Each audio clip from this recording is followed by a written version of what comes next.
આ મોક્ષ માર્ગ સ્વયં શોધી અને સ્વયં પ્રાપ્ત કર્યો અને આપણા માટે આ તૈયાર ભાણું મૂકી ગયા. ભગવાને તો શોધ્યો પણ કર્યો, ચાલ્યા પણ કર્યા, પ્રયત્ન પણ કર્યો અને પહોંચ્યા પણ કર્યા. આપણા માટે આપણે શોધવાની જરૂર છે? આપણે માત્ર પ્રયત્ન કરીને ચાલવાની જરૂર છે. અને આ માર્ગ જે એમણે શોધ્યો એ આપણને શાસ્ત્ર રૂપે અહીંયા બતાડ્યો છે પરમાત્માએ. ભાઈ તમે તમારી સુખાકારીતા એક વાત સમજી રાખો, જેને સુખ જોઈતું હોય એને સુખ છોડવું પડે. સુખ પામવા માટે સુખ છોડવું એ જ એનો રસ્તો છે. પણ આપણે સુખ પામવા માટે બીજાને દુઃખી કરવાનો માર્ગ અપનાવ્યો છે. આ આપણી બહુ મોટી ગેરસમજ છે. બીજાને દુઃખી કરશું તો જ આપણે સુખી થઈ શકશું. શેર બજારની અંદર શું છે? કોકના ખિસ્સામાંથી પૈસા જાય તો બીજાના ખિસ્સામાં આવે.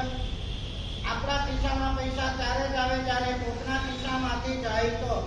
સંસારના આ ચક્રની અંદર કોઈને દુઃખ આપીએ તો જ આપણને સુખ મળી શકે.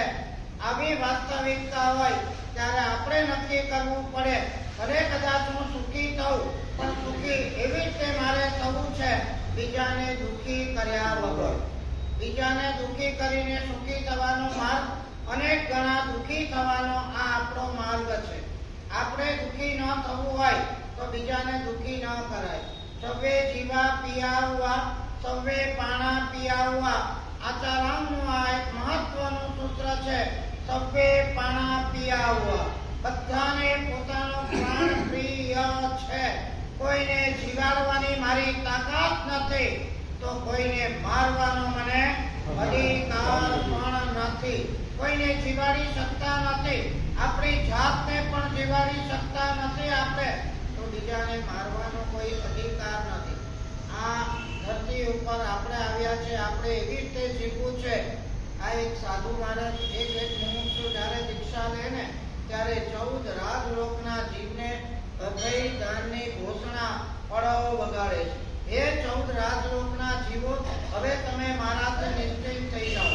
આચારામ સૂત્રમાં જ કીધું છે વહી લો એ. આ આખો લોક પ્રવ્યથિત છે. હું તમને એમ કહું, અત્યારે ચાલે છે ને, જુઓ આ બાંગ્લાદેશની હાલત. જ્યાં આતંકીઓ ત્રાટકે છે, આતંકવાદીઓ ત્રાટકે છે, અને એ વખતે જ્યારે આ હિન્દુઓ ઉપર મોતના સિકંજાઓ કસાતા હોય, સામે તોડ આક્રમણ લૂંટ ફાટો થતી હોય અને સામે દેખાય ત્યારે ભાઈ બચાવો, ભાઈ મને બચાવો, ભાઈ મને બચાવો. આ થાય કે ન થાય આપણને ખબર નથી, પણ આ 14 રાજલોકના જીવો પણ આપણને બધાને ઇન્વિઝિબલી પ્રાર્થના કરી રહ્યા છે, ભાઈ મને તમે બચાવજો. જેમ નેમનાથ પરમાત્માના એપિસોડમાં આપણે જોયું, અવ્યક્ત રીતે આ પશુઓના ભાઈ તમે મને બચાવો, તમે કરુણાના સાગર છો, તમે નહીં બચાવો તો કોણ બચાવશે? અને પરમાત્માએ આ મૌન વાચાને સાંભળી અને પરમાત્માએ અભયદાન આપ્યા. એક મુમુક્ષુ જ્યારે આ સંયમના પંથે જતો હોય છે એ જ વખતે ભોગો હાથમાં આવે, શક્તિપાત થાય, અભયની ઘોષણા, હે 14 રાજલોકના જીવો, તમે હવે મારા તરફથી નિર્ભય થઈ જાઓ. હવે મારે તમને ભલામણ આપવાની નથી, મારે તમને કોઈ હેરાન કરવાના નથી, મારે ઠાણમ પણ કરવાનું નથી, મારે તમને કોઈ જાતની સમજ્યા જીવનથી વ્યપરોપણ એટલે મોતના મુખમાં પણ ધકેલવાના નથી. આ આપણા મૂળના સંસ્કારો છે. પણ જ્યાં અહીંયા લખ્યું છે કે જેને આ ભાન નથી કે આ પણ જીવો છે, એમને પણ જીવવાની ઈચ્છા છે, એમને પણ સુખ જોઈએ છે. આ ધરતી ઉપર મારે જ જાણે જીવવાનું છે, મારે જ સુખ ભોગવવાનું છે, અને આ દેશા લઈને બેઠેલા હોય એ જીવની આખી વાત ન્યારી. એને એમ થાય બસ હું જીવું, બાકીનું જાય ભાડમાં, જે થવું હોય તે થાય. 99.99 જીવો આવી અજ્ઞાન દશાથી મોહિત છે, ભ્રમિત છે. 99.99% જીવો પોતાના સુખ અને સ્વાર્થમાં જીવવા વાળા છે. 99.99% જીવો પોતાના સુખ માટે બીજા હજારો હજારો લાખો નહીં અસંખ્ય જીવોનો ખુરદો બોલાવવામાં એમને સહેજ પણ હિચકાટ નથી. જાણે પરલોક છે જ નહીં, જાણે મારે મરવાનું છે જ નહીં, જાણે મારા આના કોઈ વિપાકો ભોગવવાના છે જ નહીં. પાવાપુરીમાં અમે હતા, સાંજના એક વખત હું દેરાસર જતો હતો. ચોમાસાનો સમય એટલે સાંજનો સમય અને ભયંકર મચ્છરો આજુબાજુ ફરે. ઉપર તમે આપણા મોઢું કરીએ તો મચ્છરોના આમ ઝુંડના ઝુંડ હોય. હું જતો તો એક જૈન ભાઈના આખું ફેમિલી 4-5 જણનું હતું. જરાક જેટલું તો સાઈડમાં ઊભા હતા અને ઈ ભાઈ આ મચ્છરોને આમ આમ કરીને મારી નાખતો. અજ્ઞાન દશામાં, મોહ દશામાં, સ્વાર્થ દશામાં, પોતાના સુખની લાલસામાં વગર કારણે જીવોને અરે છે ભાઈ, એમાં તારું શું થઈ જવાનું હતું?